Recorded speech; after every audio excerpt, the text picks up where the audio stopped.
சகோதரர் விஜய் அவர்களுக்கு நான் நேரடியா பேச விரும்புறேன். What bro, practice what you preach bro. என்ன ப்ரோ நீங்களே அப்படி பண்ணலாமா? நீங்க ஸ்கூல் நடத்துறீங்க, சிபிஎஸ்இ ஸ்கூல், ஹிந்தி சொல்லி கொடுக்குறீங்க. என்ன ப்ரோ, உங்க வீட்டுல குழந்தைங்க 3 மொழி படிக்கிறாங்க ப்ரோ, தப்பு இல்ல. ஆனா உங்க தொண்டர்கள் 2 மொழி தான் படிக்கணும் நீங்க சொல்றது நியாயமா ப்ரோ? அதனால bro, practice what you preach bro. நீங்க செய்யறத மத்தவங்களையும் செய்ய சொல்லுங்க, நல்லா இருக்கும் ப்ரோ. இந்த வீடியோ இன்னைக்கு சோசியல் மீடியாவில் செம வைரலா போயிட்டு இருக்கு. தாவேக்காவையும் தாவேக்காவோட பள்ளிக்கல்வித்துறை அமைச்சர் ராஜ்மோகன் இருக்கார்ல, அவரையும் தூக்கி போட்டு மிதிக்கிற மாதிரி இந்த வீடியோ இன்னைக்கு செம வைரலுங்க. அண்ணாமலை அவர்கள் பேசின வீடியோ ஏன் தெரியுமா வைரல் ஆகுது? இந்த ராஜ்மோகன் இருக்கார்ல பள்ளிக்கல்வித்துறை அமைச்சர், அவர் ஒரு மெகா உருட்டவன் உருட்டி இருக்காரு. அந்த உருட்டை கொஞ்சம் பாருங்க. இருமொழி கொள்கை என்பது நம்முடைய பள்ளிக்கல்வியில் மட்டும் கிடையாது, தமிழக வெற்றி கழகத்தினுடைய ஒரு அடிப்படை கொள்கையில் ஒன்று இருமொழி கொள்கை என்பதை நேரத்தில் தெரியப்படுத்துகிறோம். அடுத்தடுத்த கூட்டங்களில் அடுத்தடுத்த அப்டேட்ஸ் தரும். அமைச்சர் என்னமா உருட்டாரு பாத்தீங்களா? உண்மையிலேயே தாவேக்காரங்க உருட்டுறத பார்க்கல, திமுக காரங்க காலங்காலமா உருட்டுனாங்க பாருங்க. அரசியல் எக்ஸ்பீரியன்ஸோட அந்த உருட்டையே தூக்கி போட்டுருவாங்க போல இருக்கு. அந்த அளவுக்கு மெகா உருட்டா உருட்டிட்டு இருக்காங்க. அமைச்சர் என்ன சொல்றாரு? எங்க டிவிக்கோட கொள்கை இருமொழி கொள்கை, நாங்கள்லாம் இருமொழி கொள்கையில எவ்வளோ பெரிய உறுதி தெரியுமா அப்படின்னு அமைச்சர் உருட்டுறாருல. இதே மாதிரி தான் ஸ்டாலினும் உருட்டினாரு. ஆனால் ஸ்டாலின் என்ன பண்ணாரு? அவருடைய மகள் நடத்துகிற பள்ளிக்கூடம் மூலமாக தமிழகம் முழுவதும் ஹிந்தியை பரப்பிக்கிட்டு இருந்தார். அதே வேலையை தான் தாவேக்கா தலைவர் விஜய் இருக்கார்ல, முதலமைச்சர் விஜய், அவரும் பண்ணிட்டு இருந்தார். அப்படிங்கிற உண்மையை அண்ணாமலை அவர்கள் வீடியோ மூலமாக இன்னைக்கு வெளிச்சத்துக்கு வந்திருக்கு. அந்த வீடியோ கொஞ்சம் பாருங்க. இங்க எத்தனை பேருக்கு தெரியும் அண்ணன் விஜய் அவர்கள் ஒரு தனியார் சிபிஎஸ்இ பள்ளி நடத்துறது? தமிழக வெற்றி கழகத்தினுடைய தலைவர் திரு விஜய் அவர்கள் ஒரு சிபிஎஸ்இ பள்ளி நடத்துறாங்க பதூர்ல. அந்த பள்ளியினுடைய பெயர் விஜய் வித்யாசிரம். நடிகர் விஜய் அவர்கள் தமிழக வெற்றி கழகத்தினுடைய தலைவர் விஜய் வித்யாசிரம் என்கின்ற பள்ளி நடத்துறாங்க.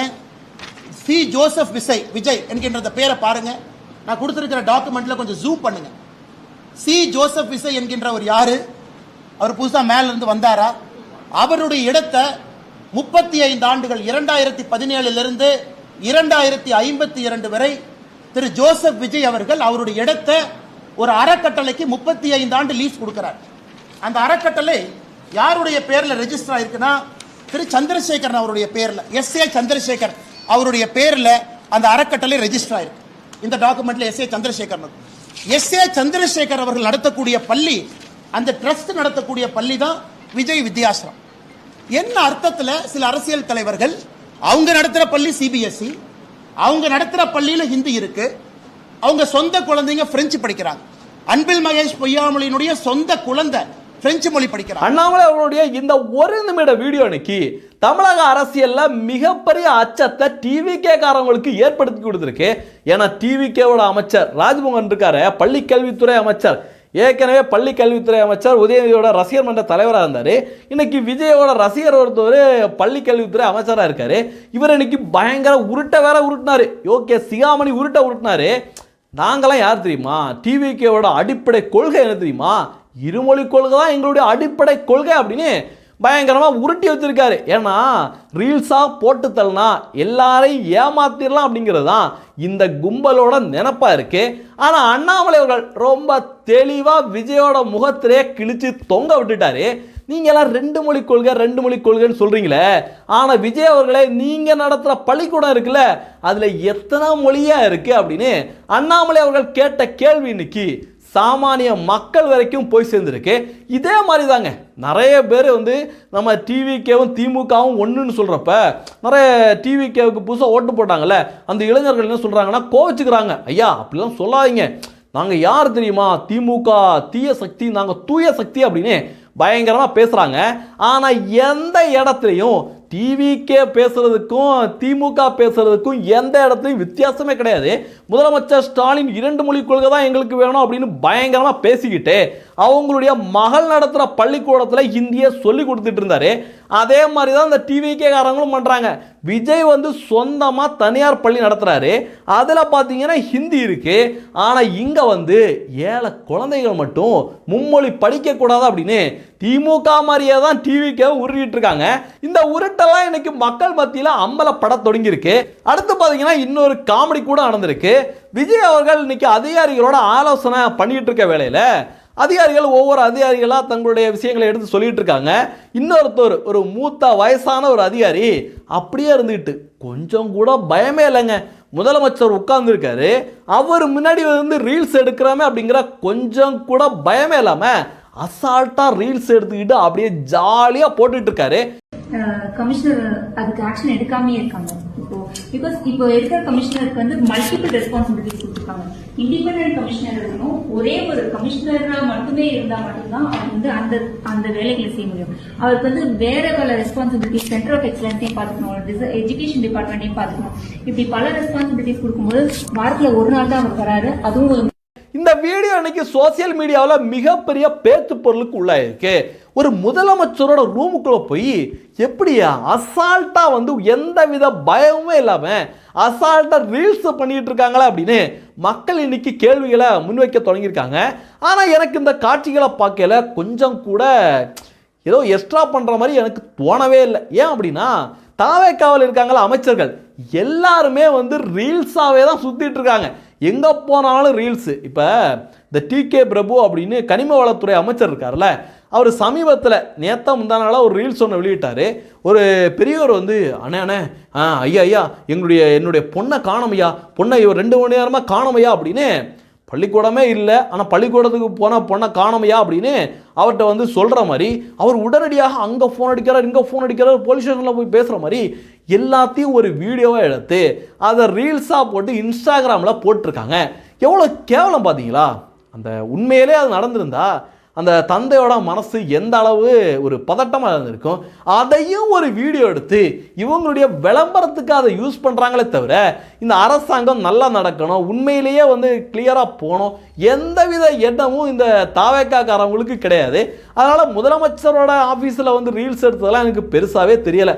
ஏன்னா அந்த அதிகாரிகளுக்குள்ளே ஒரு எண்ணம் வந்திருக்கலாம், எப்பா எல்லா அமைச்சர்களும் ரீல்ஸை போட்டுட்ருக்காங்க, நம்மளும் எப்படியாவது முதலமைச்சரோட அறைக்கே போய் ரீல்ஸை போட்டு எப்படியாவது ப்ரமோஷனை வாங்கணும் அப்படிங்கிற எண்ணம் மட்டும்தான் அந்த அதிகாரிகள் மத்தியில் இருக்கு. இதெல்லாம் பேசணும் அப்படின்னா தாவேக்காரவங்களுக்கு ஒரே கோபம். நம்ம ஒரே ஒரு கேள்வியை தான் கேட்குறோம், ஐயா நீங்கள் ஆட்சிக்கு வந்து கிட்டத்தட்ட ஒரு 2 வாரம் ஆக போகுது, இந்த 2 வாரத்தில் ஏதாவது முக்கியமான விஷயத்தை தமிழக மக்களுக்காக பண்ணீங்களா அப்படின்னு கேட்டால் என்ன தெரியுமா சொல்கிறாங்க? இங்கே விஜய் இருக்கார்ல, அவர் வந்து சாப்பாடை வீட்டிலேருந்தே கட்டிக்கிட்டு தலைமைச் செயலகம் வராரு, அவர் காலையில் 10 மணிக்கு வந்துட்டு 5 மணிக்கு தான் போகிறாரு தெரியுமா, அவர் சேரில் இருந்த துணியெல்லாம் எடுத்து விட்டார் தெரியுமா அப்படின்னு. மக்களுக்கு என்ன பண்ணாங்க அப்படின்னு கேட்டால் இவங்க எல்லாம் பிஆர் வேலையை பற்றி, அந்த ப்ரமோஷன் வேலையை பற்றி பேசிகிட்டு இருக்காங்க. ஆனால் வெஸ்ட் பெங்காலில் இதே மாதிரி தான் தமிழகத்தில் எப்படி புதுசாக ஒரு விஜய் அப்படிங்கிற ஒரு ஆட்சிக்கு வந்தாரோ அதே மாதிரி தான் வெஸ்ட் பெங்கால் சுதந்திர வரலாற்றில் முதல் முறையாக பிஜேபி ஆட்சிக்கு வந்திருக்கு. அங்கே பார்த்தீங்கன்னா அதிரடியான மாற்றங்கள், அதிரடியான தலைகளான மாற்றங்கள் நடந்துட்டு இருக்கு. பங்களாதேஷ்லேருந்து திருட்டுத்தனமாக இந்தியாவுக்குள்ளே வராமல் இருக்கிறதுக்கு மத்திய அரசாங்கம் அங்கே ஒரு வேலி போடணும் அப்படின்னு சொன்னாங்க. அதுக்கு மம்தா பானர்ஜியோட அரசாங்கம் அனுமதி கொடுக்கவே இல்லை. ஆட்சி மாறணும்னா தட்டி தூக்கி போட்டுட்டு 45 நாளைக்கு உள்ள வேலி அமைக்கப்படும் அப்படிங்கிற அறிவிப்பு வந்திருக்கு. அது மட்டும் கிடையாது, தேர்தல் அறிக்கையில் அறிவிச்சபடி ஒவ்வொரு குடும்ப தலைவிக்கும் மாதம் 3000 அப்படிங்கிற அதிரடியான அறிவிப்பு. அங்கங்கே வந்து சேட்டைகளை பண்ணிட்டு இருந்த ரவுடிங்க இருக்காங்களே எல்லாத்தையும் தூக்கி போட்டு மிதிச்சு எஃப்ஐஆரை போட்டு உள்ள தள்ளிட்டு இருக்காங்க. இவங்களுக்கு சப்போர்ட் பண்ண, இந்த ரவுடிகளுக்கு சப்போர்ட் பண்ண அதிகாரிகளை ஒன்னொன்னா சஸ்பெண்ட் பண்ணிட்டு வராங்க. அப்புறம் பார்த்தீங்கன்னா அங்கே சாலைகளில் முழுவதும் வந்து நமாஸ் பண்ணி போக்குவரத்துக்கு இடையூறு பண்ணிட்டு இருப்பாங்க ஒரு கும்பல். எல்லாத்தையும் அடிச்சு ஒழிச்சு இனிமே எவனாவது ரோட்டில் நமாஸ் பண்ணீங்கன்னா நடக்கிறதே வேற அப்படின்னு அதிரடியான பல உத்தரவுகள் தொடர்ந்து வந்துகிட்டே இருக்கு. ஆனால் இங்கே பார்த்தீங்கன்னா எங்கள் முதலமைச்சர் டிஃபன் பாக்ஸில் வந்து சாப்பாடை கட்டிட்டு வராரு தெரியுமா, எங்கள் முதலமைச்சர் சேரில் துண்டை போட்டுட்டு வராரு தெரியுமா அப்படின்னு என்னென்னமோ உருட்டிட்டு இருக்காங்க. அதுலேயும் பார்த்தீங்கன்னா இந்த வதந்தி டிவி இருக்கானே, அவன் வந்து திமுக ஆட்சியில் முழுக்க திமுகவுக்கு சொம்படுத்திட்டு இருந்தான். ஆட்சி மாறினோன்னே திமுகவுக்கு எப்படி கருணாநிதி டிவியோ அதே மாதிரி டிவிகேவுக்கு இன்னைக்கு வதந்தி டிவி மாறி இருக்கு. ஐயோ பயங்கரமான முட்டுங்க, பயங்கரமான முட்டு. முதலமைச்சர் இது மாதிரி ஆஃபீஸ்லேருந்து கிளம்பி விட்டார், அவர் வீட்டிலேருந்து கிளம்பி விட்டார், வரையில் வந்து டாட்டா காட்டிட்டு வந்தார் அப்படின்னு என்னென்ன உருட்டு உருட்டுறாங்க தெரியுமா? என்னென்ன உருட்டு, உலகமாக உருட்டெல்லாம் உருட்டிட்டு இருக்காங்க. அடுத்து பார்த்தீங்கன்னா விஜய் வந்து பிரதமர் ஆக போறார் அப்படின்னு இன்னொரு குரூப் வேற உருட்டிட்டு இருக்காங்க. முதலமைச்சராக இருந்து சட்டப்பேரவையில் எதிர்க்கட்சி கேட்குற கேள்விகளுக்கு பதில் சொல்ல தெரியாம திக்கா புக்கா அப்படின்னு இந்த ஒரு காமெடி கூட இப்போ போட்டு விட்டாங்க. ஒருத்தன் வந்து தோட்டத்தில், ஐயா தோட்டத்தில் இதெல்லாம் இருக்குது அப்படின்னு கவுண்டர் பண்ணிட்டு கேட்டோடனே அவர் கோட்டு சுட்டோட அப்படியே கண் அப்படி உருட்டிக்கிட்டு, ஐயோ என்னையா இது ஒன்றுமே புரியலே அப்படின்னு, யோ இதெல்லாம் என்கிட்ட கேட்குறா அப்படின்னு சொல்லுவார்ல, அந்த காமெடி மாதிரி தான் இன்னைக்கு ஆட்சி நடந்துட்டு இருக்கு. இதில் வேற பிரதமருக்கு வேற ஆசைப்பட்டுட்டு இருக்காங்க. அடேங்க அப்பா. இந்த தகவலை பற்றி நீங்கள் என்ன நினைக்கிறீங்க அப்படிங்கிறதையும் பதிவு பண்ணுங்க. நன்றி. ஜெய்ஹிந்த். வந்தே மாதரம்.